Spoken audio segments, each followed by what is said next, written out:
한편 미국으로 압송된 마두로 대통령이 현지 시간으로 5일, 우리 시간으로 내일이죠. 미국 법정에 설 예정인데요. 자세한 내용 봉영식 연세대 개건 교수와 이야기 나눠보겠습니다. 어서 오십시오. 어서 오십시오. 네.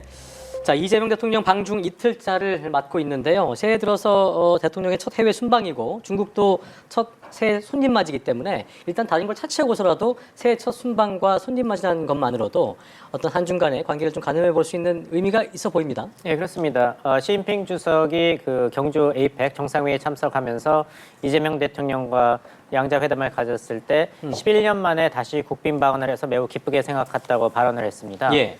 그 말은 그동안 냉랭한 관계였던 한중 관계가 정상 간에 어떤 숨통이 트이는 그런 계기를 만들어 보자는 데는 이재명 정부와 뜻을 같이 한다는 뜻을 직간접적으로 표현한 발언이었다고 그 당시에 이제 해석이 되었고 예. 이번에 2026년 첫 외국 수반의 중국 방문으로서 한국의 이재명 대통령이 선택됐다는 것은 우리 입장에서는 중국 방문 첫 순방 외교의 첫 방문지가 중국이라는 점에서 중요하지만 반대 중국 입장에서도 생각한다면 그 많은 해외 정상 중에 한국 대통령이 2020년 첫 국빈 방문을 한다는 것, 이것은 중국이 한국을 굉장히 중요시 생각하고 있다는 그런 반증이라고 볼 수 있죠. 그렇군요. 네. 이제 곧 한중 정상회담을 앞두고 있는 시점입니다. 중국에서는 국빈 자격 공식 환영식을 열어서 이재명 대통령을 맞이할 예정인데 또 어떤 모습일지도 궁금해지고요. 일단은 앞서서 공항에서부터 중국의 장관급 인사가 마중을 나왔잖아요. 예. 이게 중국에서는 굉장히 이례적이고 특별한 대우, 좀 극진한 대접이다라고 해석을 해볼 수 있는 걸까요? 예, 그렇습니다. 기억하실지 모르겠습니다만 이제 전임 문재인 대통령이 중국을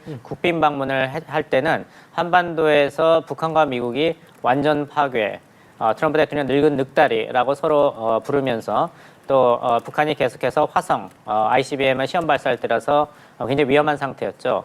그때 문재인 대통령이 중국에 국빈 방문을 했지만 일정 조율에 많이 실패해서 혼밥을 하는 모습을 연출하는 그런 가시적인 성과가 없는 한국 대통령의 중국 방문이었습니다. 그 다음에 처음으로 한국 대통령이 이제 중국을 국빈 방문하게 되기 때문에 어떤 한중 관계에 실질적인 또 가시적인 성과가 있지 않을까는 기대가 높아지고 있는 것이 사실입니다. 예. 하지만 이제 이재명 대통령이 그때 경주 에이펙 시진핑 주석과의 양자회담에서 이야기할 때는 굉장히 구체적인 현실적인 그런 접근 방법을 피력했습니다. 뭐냐면 이번에 경제인 회의에서 좋은 이웃은 천만금을 주고도 살 수 없다. 병난로 얘기를 했지만 당시 경주 에이펙 회담에서도 양 국민의 근본 이익을 살릴 수 있는 한중 관계 복원과 발전 이야기를 했거든요. 네. 그러니까 이룰 수 있는 그런 실질적인 협력부터 이루겠다는 점진적인 그런 접근 방법이 그때 느껴졌고요.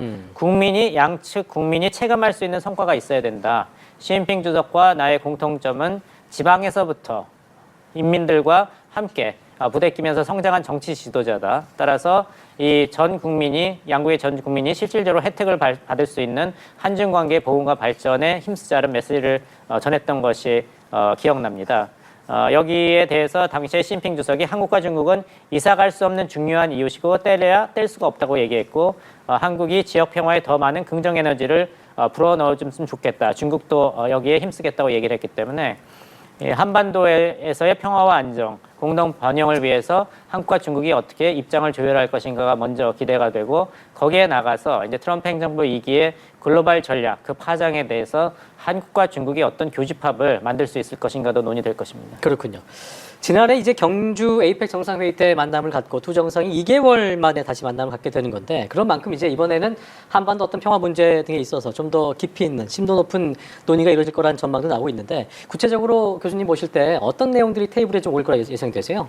일단은 이제 이재명 대통령이 미국 백악관에서 트럼프 대통령과 정상회담을 했을 때 이제 명확한 메시지를 미측에 전달했습니다. 예. 한국은 미국 대화를 전폭적으로 지지한다. 반대하지 않는다.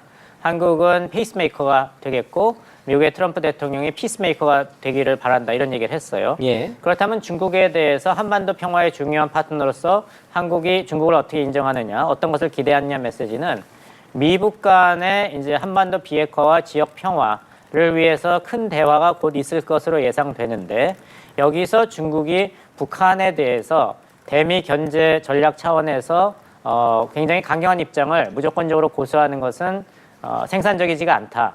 북한과 미국이 당사자로서 허심탄회하고 생산적인 대화와 협상을 할 수 있는데 중국도 지지를 해주면 좋겠다는 메시지를 한국 측이 전달할 것으로 보입니다.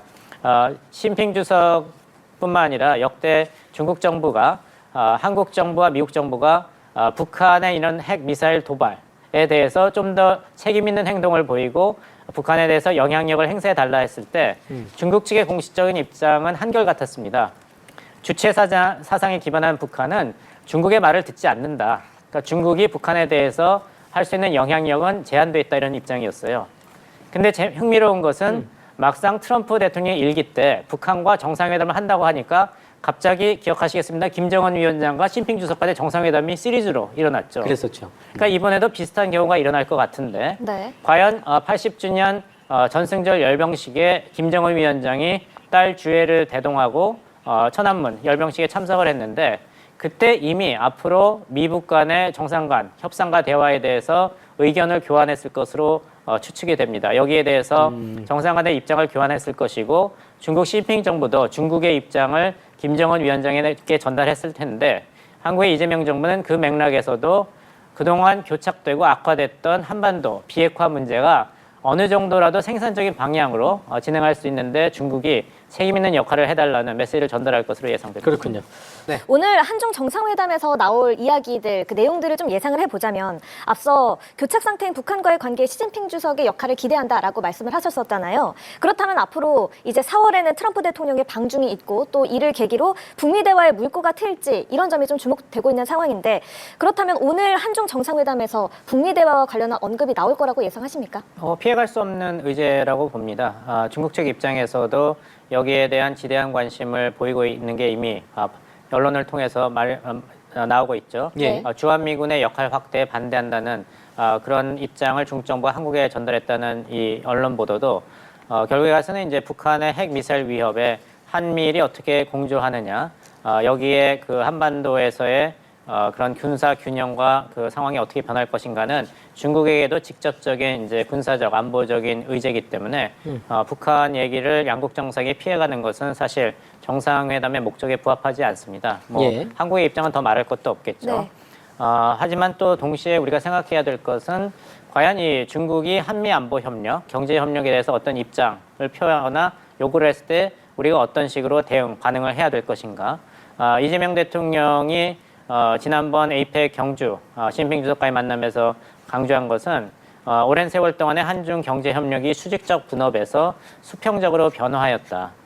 따라서 더 이상 중국이 한국에 중간재를 수출하고 한국이 이제 완제품을 국제시장에 내놓는 그런 식의 수직적 분업은 시대가 끝났다. 새로운 경제 협력의 토대를 구축해야 된다는 메시지를 전달했고 이것이 한중 정상 간의 깊이 있게 논의가 될 것으로 생각합니다.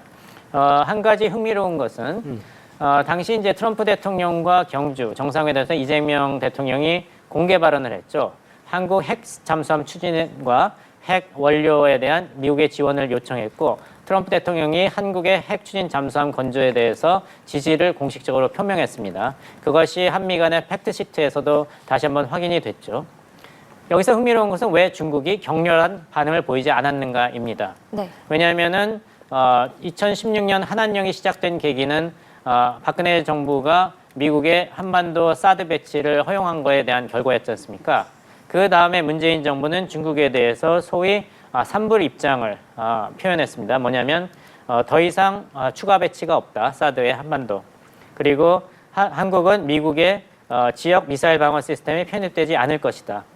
세 번째 불은 현재 한국과 미국과 일본 간의 안미 협력이 군사 동맹 수준으로 발전되지 않을 것이다. 이렇게 얘기했는데 만약에 한국이 핵 추진 잠수함 건조에 성공하고 그것을 운영하기 시작한다면 중국 입장에서는 비록 한국의 핵 추진 잠수함은 엔진만 원자로지만 만약에 거기에 미국이 핵 미사일을 탑재하게 되고 그것을 한국이 용인한다면 미국의 핵 미사일이 중국 근해까지 포진이 되는 결과로 이어질 가능성도 배제할 수 없습니다.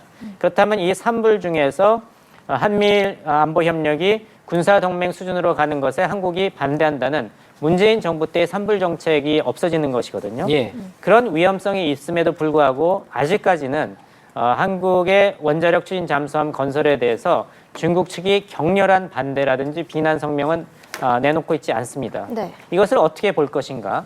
한 가지 가능성은 이 원자력 추진 잠수함 건설이라는 것이 오스트레일리아의 경우도 봤지만 쉽게 단시간에 이루어질 수 있는 과업이 아닙니다. 예. 필리 조선소는 아직 그런 역량도 갖춰지지 않았기 때문에 너무 섣불리 한국을 몰아붙이게 된다면 지금 중국과 미국 간의 전략적 패권 경쟁이 격렬하게 진행되고 있는 상황에서 가장 약한 고리라고 볼 수 있는 한국이 네. 영영 중국으로부터 등을 돌릴 가능성도 배제할 수 없는 것이죠.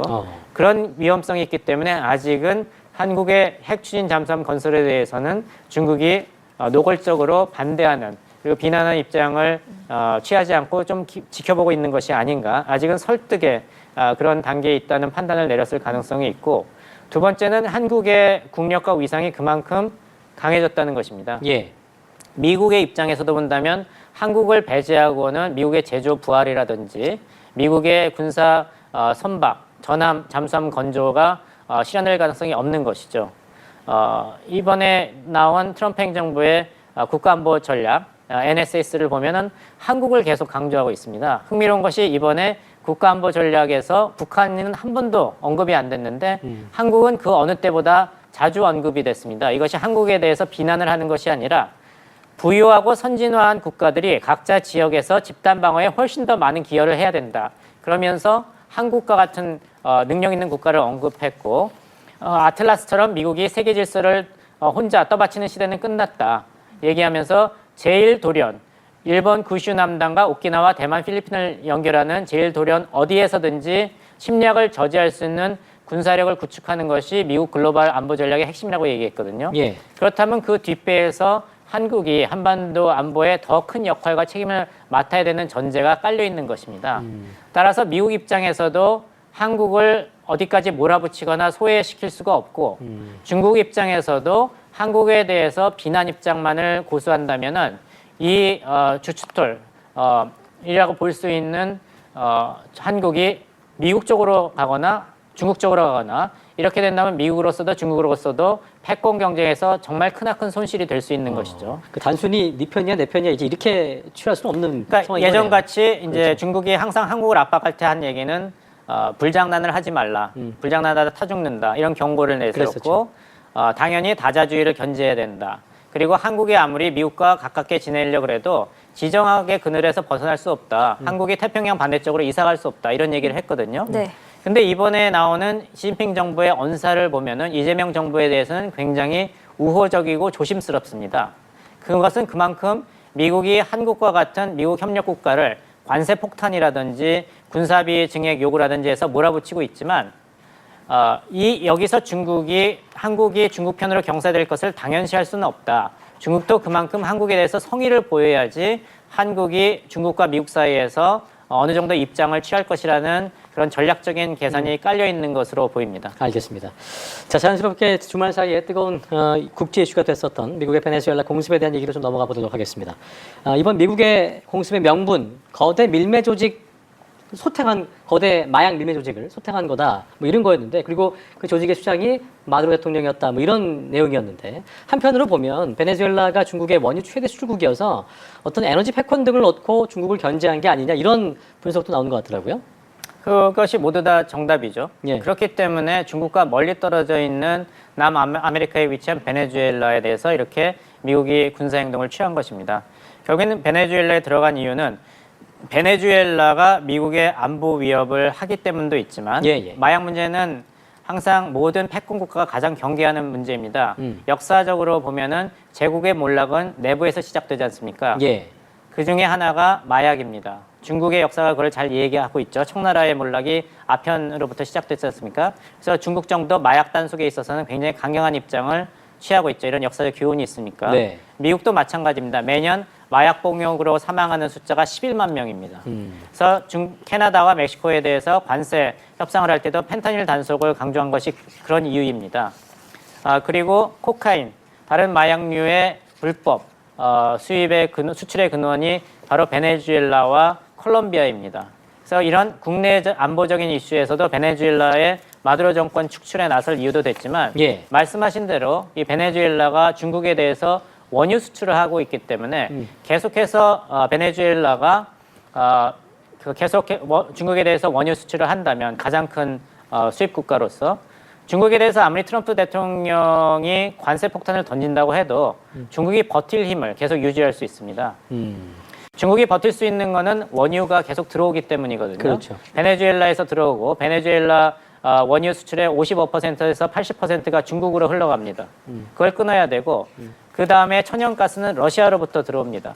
그래서 트럼프 대통령 입장에서는 베네수엘라의 대중 원유 수출도 끊어야 되고 빨리 러시아와 우크라이나 전쟁을 종식시켜서 러시아가 대대적으로 인도와 중국에 값싼 천연가스를 제공하는 것을 막아야 됩니다. 그러면은 중국 경제의 숨통을 쥐려는 조아들려는 트럼프의 관세 정책이 효과를 발휘하게 됩니다. 그렇군요. 그래서 베네수엘라에 대한 공세는 중국이 뒤에 있었다. 트럼프 행정부 입장에서는 그렇군요. 이렇게 볼 수 있죠. 자, 이런 상황에서 미국으로 압송된 마두로 대통령이 우리 시각으로 내일 새벽에 미국 법정에 처음으로 출석을 합니다. 현재 마약 밀매, 또 돈 세탁 같은 마약 테러리즘 혐의로 기소가 된 상태인데 수감 전에 찍힌 영상을 좀 보니까 마두로가 나름의 어떤 여유로운 모습을 보이더라고요.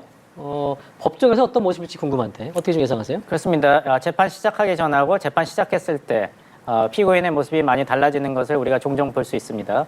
마두로 대통령이 사실 크리스마스 때는 대대적인 이제 축하 행사를 하면서 나 여기 있으니까 미국인들이 잡아가려면 잡아가라 이런 후원 담당을 했죠. 네. 근데 정말 잡아갔습니다. 마두로 대통령 입장에서는 두 가지를 가지고 자신의 체포 그리고 이런 재판이 잘못됐다고 주장할 것 같아요. 왜냐하면 예. 선례가 있습니다. 아버지 부시 때 마약 밀레의 총책으로 미국이 현상금까지 걸었던 노리에가 네. 미국의 노리에가 파나마 방위군 총사령관을 파나마에 들어가서 체포해서 마이애미 법정에 세운 적이 있습니다. 그때 노리에가 사령관의 변호인단이 두 가지 이유를 들어서 재판 무효를 요구했습니다. 하나는 이 외교관계에서 타국의 정부 수반에 대해서 면책 특권이 주어져야 됩니다. 예. 그래서 그 당시에 노리에가 사령관이 내가 파나마의 실권자인데 그래서 미국은 면책 특권을 줘야 된다. 재판을 진행해서는 안 된다. 이렇게 주장을 했어요. 두 번째는 내가 불법 체포가 됐기 때문에 이 재판은 원칙상으로 무효다. 이렇게 얘기했는데 미국 법원이 이 두 가지 주장을 기각했습니다. 미국은 커 프리즈비 원칙이라고 있습니다. 그래서 재판장은 피고인이 어떻게 법정에 오게 되었는지는 판단을 하지 않습니다. 그 피고인이 제 발로 걸어서 법정에 왔든지 예. 납치돼서 끌려왔든지 법정에 들어오면 재판은 시작됩니다.